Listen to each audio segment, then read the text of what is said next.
All right, everybody. I am Brian Lee Durfee, right there, author of The Forgetting Moon and The Blackest Heart, both published by Simon and Schuster's Saga Press.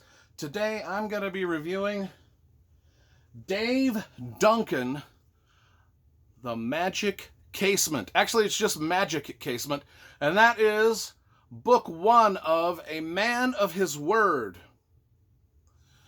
So, this came out in 1990. It's book number one in a 4-book series, followed by Emperor and Clown, Perilous Seas, Fairylands Forlorn. And then there's another 4-book series that follows that, so it's actually 8 books. And the other 4 books are Cutting Edge, Upland Outlaws, The Stricken Field, and The Living God. Oh, and then he's got this other oh my gosh. Then he's got this other trilogy right here that I've got. But anyway, let's talk about the covers first. We always discuss cover artwork. Like I said, these came out in the 1990s. This one actually was the first one. It came out in 1990 exactly. And we've got a great cover illustration by the wonderful artist Don Mates. Look at that, how awesome that cover is. And then he also did book number 2. He did book number 3. Also a great, great cover. And book number 4. So, what is this series about? Maybe some of you have seen it, maybe some of you haven't. I mean, this is quintessential 1990s fantasy. I mean, if you want to know what fantasy was like in the 90s, pick up anything by Dave Duncan. He just nails everything about 90s fantasy. It typifies it. I mean, this is just a great, great, great adventure of course, an orphan with a destiny, and his name is Rap, and Rap is the man of his word, and part of the magic system in this world involves words, and everybody kind of has a secret word. And if you give away your secret words, you've given away your magic. So that's that's a very vague description of the magic system. But that's all I'm really going to get into, because there's more things about that if I start to talk about, it's going to be spoilery. Anyway, Rap is a stable boy, kind of a stubborn stable boy turned castle guardsman. So he's just got a job as a castle guardsman. He's been a stable boy his whole young life. Now he's finally able to wear the armor and wield the sword, and he's still a young kid. But he's best friends. He's grown up with the Princess Inos, I-N-O-S. And that's her on the cover there. Princess Inos is the only child of the king, and now the king wanted sons, but he ain't got no sons. He's just got Inos. So we gotta marry her off. He's gotta marry her off.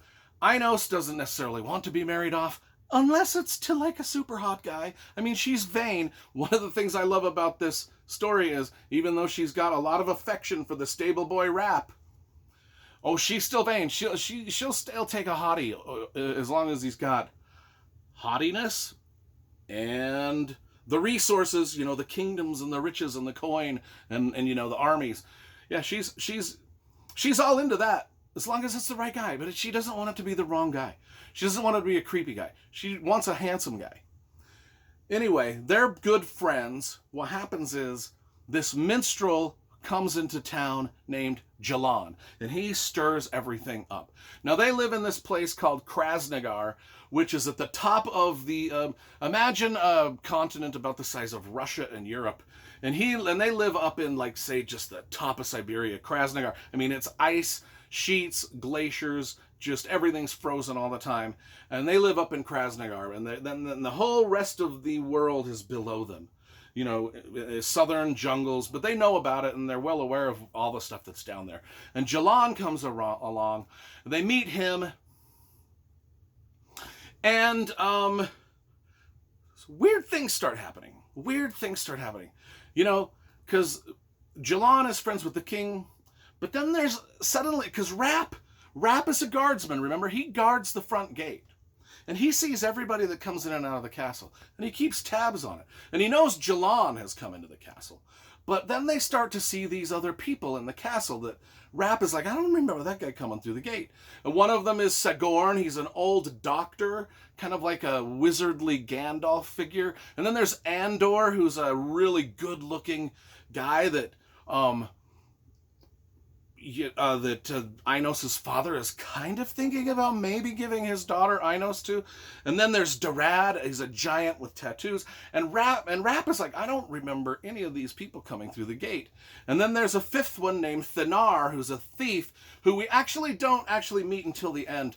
But the reason I bring these 5 characters up is because part of the magic system is that Jalon, Segorn, Andor, Durad, and Thanar, these 5 characters, are actually the same person. And I won't give away any more than that, because I don't want you to figure out the magic system or the ending to this or anything like that. I will just say that whether it's magic or Master of Disguise or some other supernatural phenomena, all 5 of those characters are the same person, and it's fooling with everybody's head. And it's just delightful. It's delightful. And then there's one of my favorite characters in all of fantasy, who is the goblin that Rapp becomes friends with out in the forest, named Little Chicken. It's great. It's great. The humor, the awkwardness of those 2 characters together, just fantastic. This is a real great coming-of-age tale. And this is the start of it. This is the setup book.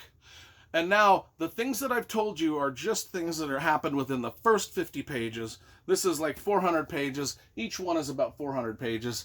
And then the second group of 4. So it's an 8-book series, and it just follows these different characters around. And book 1, we'll read each one of them as we go and review each one of them. And then we'll review his Swordmaster trilogy, which is even better. But The Man of His Word, book number 1, Magic Casement, is a great, great, great, delightful starting off point for one of the most underrated series in the 90s by Dave Duncan. Everything about this is just, the pacing is magnificent. The writing is great.